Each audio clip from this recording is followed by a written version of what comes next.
It's difficult for the Global South to regulate technologies which are not based in companies that are based in Brazil. So if it's the United States where the technology is coming from, it may be difficult for Brazilians to protect themselves against the harm that can come from the use of technology.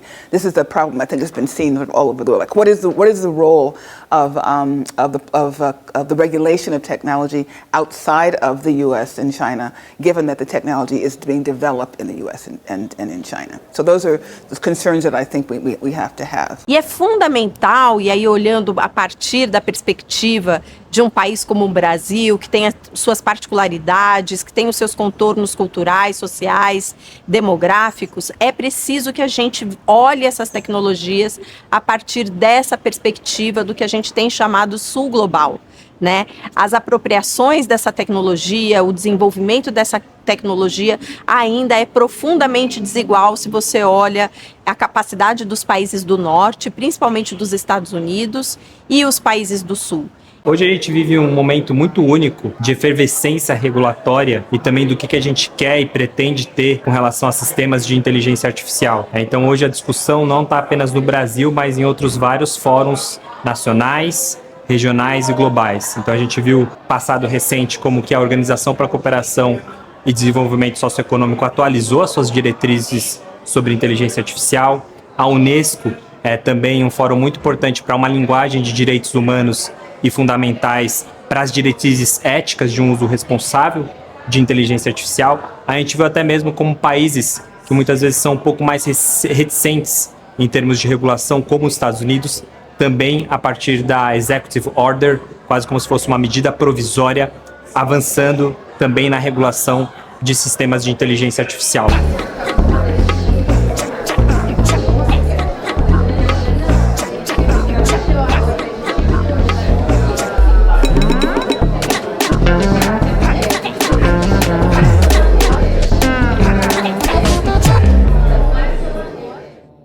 And we haven't found a way to effectively regulate, to prevent and reduce the amount of harm that's caused by the use of technology.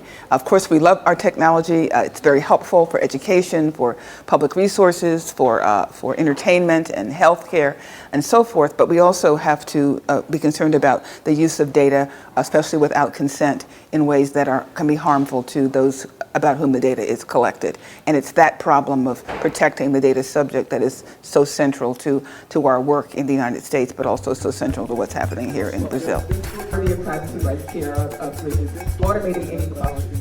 The focus on AI regulation is very important, and I think within this is very important to figure out how to address the issues related to the impact of AI on fundamental rights. Because while for safety and security we have some expertise, as regards fundamental rights, there are not at the moment some specific guidance in human rights impact assessment. So for this reason, human rights impact assessments are the core of many ongoing proposals in Europe, in Brazil, and also in other countries that are discussing the future regulation on AI. Of course, it's very challenging not only to set the general framework of AI regulation, but to set the framework for impact assessment. For this reason, it's important to introduce some specific key parameters. In the Brazilian proposal now, there are some specific parameters about the severity and about the likelihood of the impact. That are the two elements that we should to consider when we talk about AI.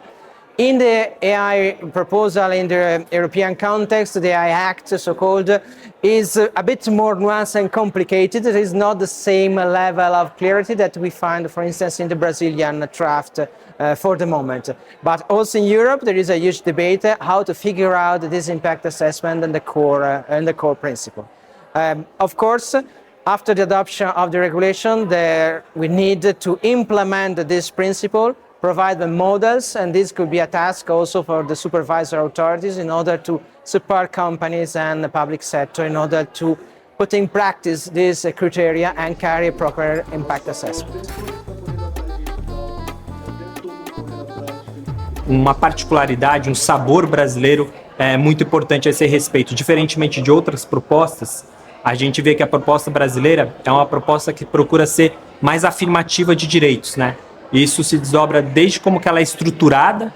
Então, primeiro ela enuncia direitos para depois anunciar os deveres de quem desenvolve sistemas de inteligência artificial. É uma proposta que, entendendo que a gente vive num país recheado de assimetrias estruturais, como de raça, de gênero e várias outras de cortes socioeconômicos, ela procura enunciar não apenas um princípio da discriminação direta, mas também da indireta. Esse é uma questão, um dado muito importante nas discussões que a gente tem feito, porque quem desenvolve sistemas de inteligência artificial não procura discriminar intencionalmente aquelas pessoas, mas muitas vezes esses vieses eles são indiretos por conta dos dados errados que esses sistemas de inteligência artificial aprendem e automatizam decisões, né? Então, desde questões que a gente tem processos seletivos que reforçam discriminação de gênero, sobretudo de mulheres e de pessoas negras, até mesmo no campo da segurança pública, como a gente tem visto o reconhecimento facial, que aborda, sobretudo, mais pessoas negras e vários casos se deflagrando no Brasil como um todo.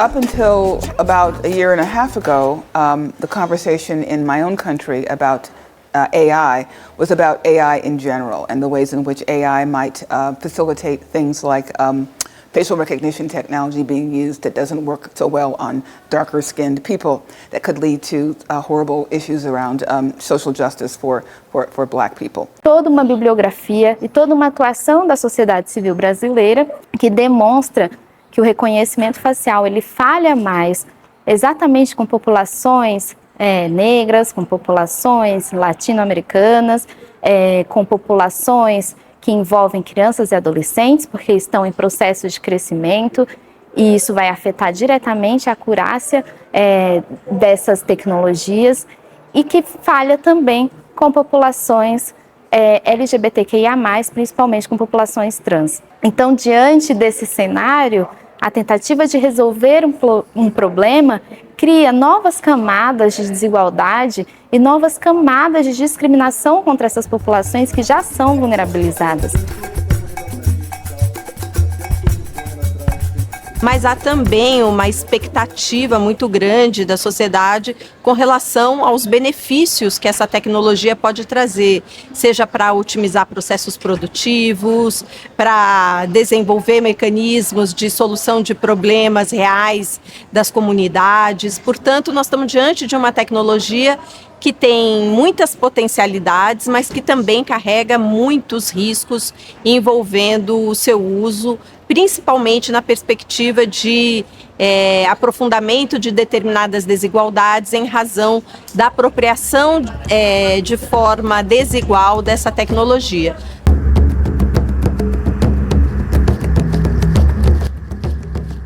But there are other problems as well with bias being built into the technology. I did a little experiment where I decided to give to ask the question about whether I should name my new child, and I gave the AI 3 different names. I gave one that was an African American sounding name, one that was my own name, and then one that was a European sounding name.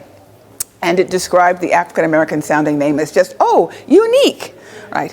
And then it described my name, which is Anita LaFrance, as lovely. And then it described the third name, which was Janet Louise, a European sounding name. It said that name was classic and beautiful. So it was clearly it had a stereotype in mind or a bias in mind toward preferring European sounding names to names that sounded like made up black names. So we have, these are just examples, but we have a ways to go before we can rely upon AI and generative AI to be bias free, and rely upon it to provide a resource we can reliably use to fight the causes that we believe in, the social justice causes that we believe in.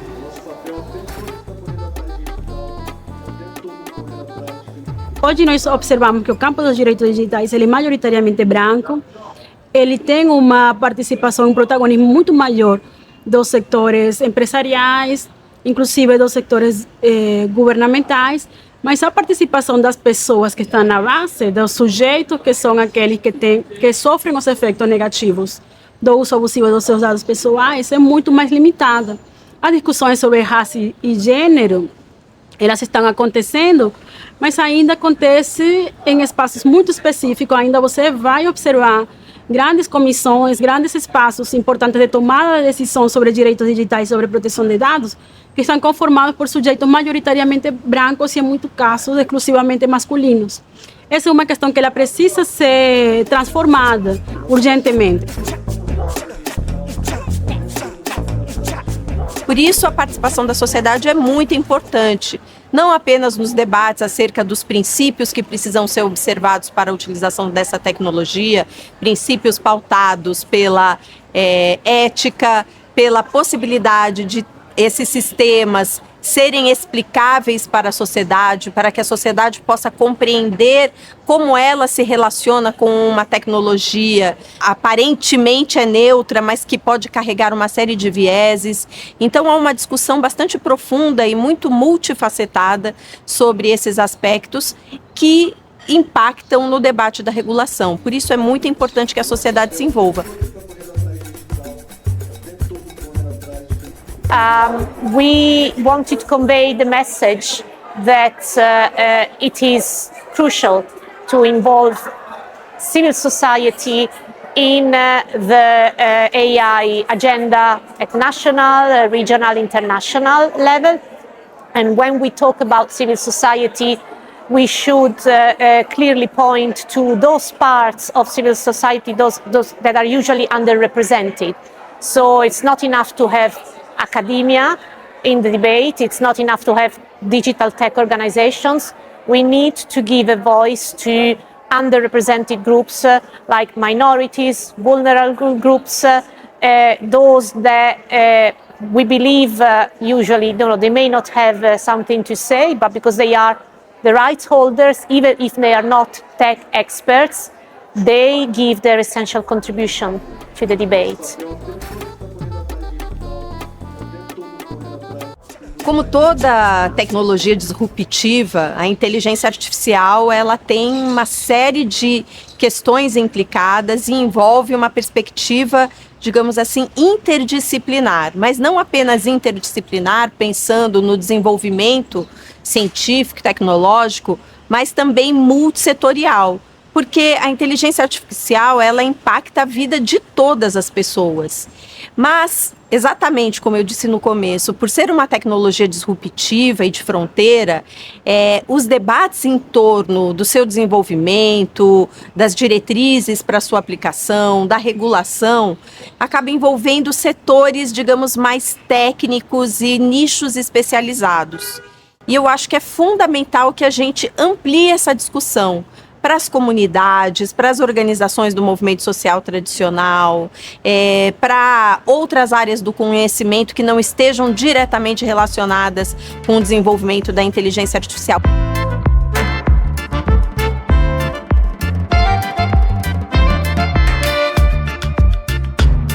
Falar sobre a criação de tecnologias e o impacto dessas tecnologias no contexto brasileiro envolve necessariamente pensar sobre as desigualdades que estruturam o Brasil.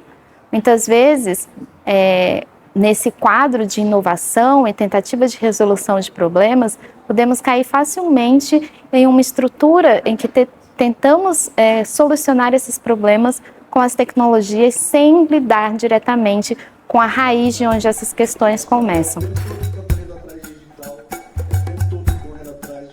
O desafio de pensar a conexão, por exemplo, de desinformação com inteligência artificial é porque a inteligência artificial multiplica e amplifica as possibilidades de promoção da desinformação, assim como amplifica muitas vezes a capacidade de edição e disseminação de conteúdo veraz, de conteúdo confiável. Mas acho que o grande desafio para nós é como fica mais difícil você identificar a autoria, você identificar a responsabilidade, você permitir que as pessoas, como cidadãos, entendam se aquele conteúdo que ele está consumindo foi ou não produzido por inteligência artificial, sempre que esta compreensão for chave para a decodificação da mensagem.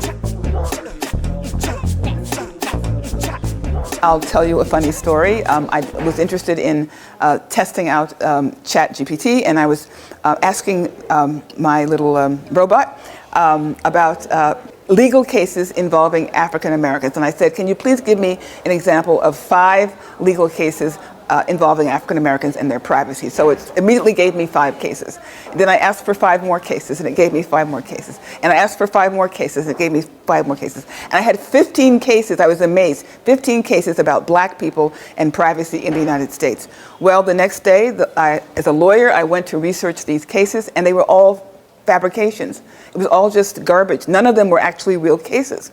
And so I thought, well, one implication is that generative AI can impede the ability of us to do the research we need to do to affect change. Ironically, the technology may slow us down, give us false information, take us down rabbit holes that make no sense. So that it's not ready for prime time yet when it comes to certain kinds of social movements and social progress that we might affect through research.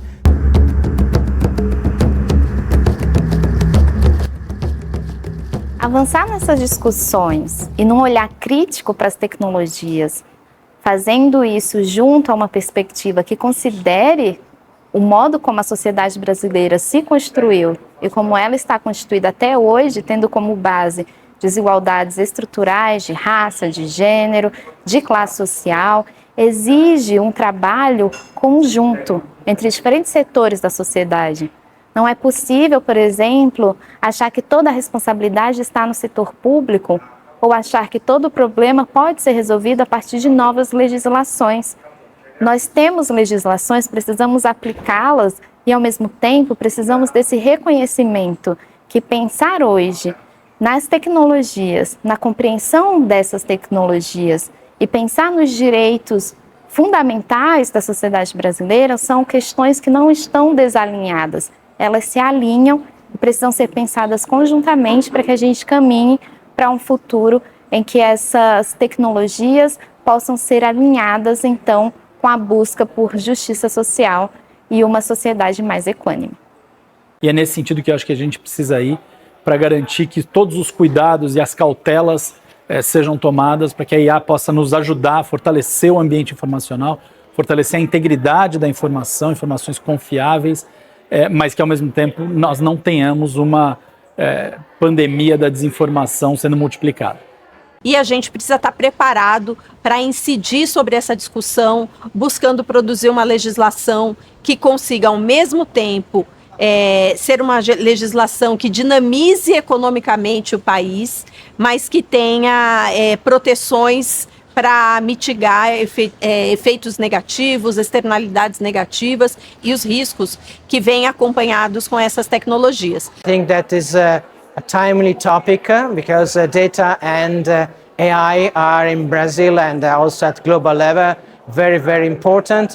In Brazil, the recent adoption of data protection law and implementation through the Data Protection Authority and the AI Act under discussion are two key elements in the future scenario of digital society. Mas não apenas no debate da regulação, é importante que a sociedade se envolva também na discussão das políticas públicas que devem ser desenvolvidas utilizando aplicações de inteligência artificial, quais diretrizes o Estado brasileiro precisa adotar para que a gente deixe de ser apenas um consumidor desse tipo de tecnologia e possa passar a ser um produtor de tecnologias, um produtor de sistemas de inteligência artificial, que desenvolva uma cadeia produtiva da inteligência artificial que deve se iniciar em várias etapas, né, desse processo produtivo, desde a capacidade computacional para poder rodar modelos de IA robustos, até o próprio desenvolvimento